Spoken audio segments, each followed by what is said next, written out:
বেঁচে যে আছি এটাই আশ্চর্য ব্যাপার। সকালে দাঁত মাজার জন্য টুথপেস্ট নিলাম, এর মধ্যে নাকি ক্যান্সারের উপাদান। নাস্তায় একটু পরোটা খেলাম, সেটাও আবার ভেজাল তেলে ভাজা। সুন্দর দেখে একটা কলা খেলাম, তাও আবার কার্বাইড দিয়ে পাকানো। চাঙ্গা হওয়ার জন্য এক মগ কফি নিলাম, সেটাই নাকি কফির গুঁড়ো কম, তেঁতুল বীজের গুঁড়ো বেশি। কাঁচা বাজারে গেলাম টাটকা শাকসবজি কেনার জন্য, কিনবো কি, সব তো হাইব্রিড সার দিয়ে ফলানো। মশলা আর হলুদ গুঁড়ো নিলাম, ওতে আবার লেড আর ক্রোমাইড কেমিক্যাল মেশানো। সয়াবিন তেল দিয়ে রান্না করব, সেই তেলের অর্ধেক নাকি পাম অয়েল মেশানো। মাছ মুরগি খাবো, কিন্তু সেগুলোকে ভেজাল পোল্ট্রি ফিড খাইয়ে বড় করা হয়। গরমের দিনে একটু তরমুজ খেতে মন চাইলো, সেটা নাকি পটাশিয়াম আর ম্যাঙ্গানেট দিয়ে লাল করা। বাচ্চাকে আমলিচু খাওয়াবেন, ওগুলোও তো আবার ফরমালিন দেয়া। একটু মিষ্টি খেতে মন চাইলো, জিলাপি নিলাম, সেটা নাকি পোড়া মোবিল দিয়ে মচমচে করা। ইফতারে গলা ভেজাতে শরবত খাবো, তাতে মেশানো হয়েছে ক্ষতিকর রং আর কেমিক্যাল। খেজুর কিনলাম, চড়া দাম নিয়ে ধরিয়ে দিল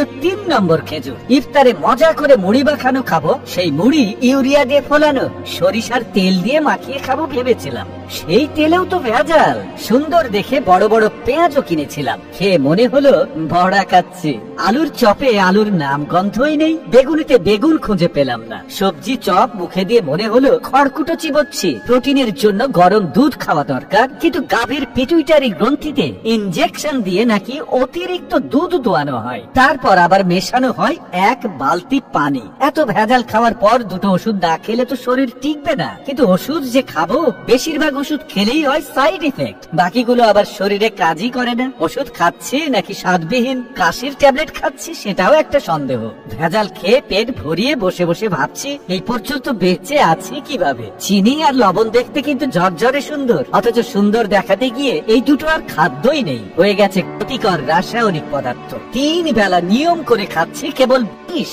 হাতের জীবাণু দূর করার জন্য যে হ্যান্ড ওয়াশ মাখবো, সেটাও নাকি নকল। পানি দিয়ে হাত ধোবো, সেই পানির সাথে আসে দানা দানা ময়লা। সবজি কিনতে গিয়ে ভালো দেখে বেছে বেছে নিলাম, বাসায় এসে দেখি সব পচা। চিন্তায় পড়ে গেলাম এ কেমন জাদু রে বাবা। ব্যবসায়ীরা কি মানুষ নাকি এলিয়েন? এখন মানুষের ইমানেও দেখি ভেজাল, আগাগোড়া মানুষের মধ্যেই ভেজাল। দুর্নীতির মধ্যে দুর্নীতি, তার মধ্যে আবার দুর্নীতি। ভেজাল আর দুর্নীতি মিলেমিশে জগা খিচুড়ি হয়ে গেছে। তার মধ্যে পড়ে গেছি আমরা। নিজের মনেই প্রশ্ন করলাম, আমরা কি আদৌ বেঁচে আছি নাকি ভূত হয়ে ঘুরে বেড়াচ্ছি? বেশি ভাবতে হলো না, কারণ উত্তরটা পেয়ে গেলাম সাথে সাথেই। যে পরিমাণ ফরমালিন খাই, তাতে শুধু ফলমূল নয়, সাথে আমরা মানুষেরাও সংরক্ষিত হয়ে গেছি, নইলে তো কবেই পচে যেতাম। বন্ধুরা, কথাগুলো ঠিক কিনা কমেন্ট করে জানিয়ে দিন। ধন্যবাদ আপনাদেরকে।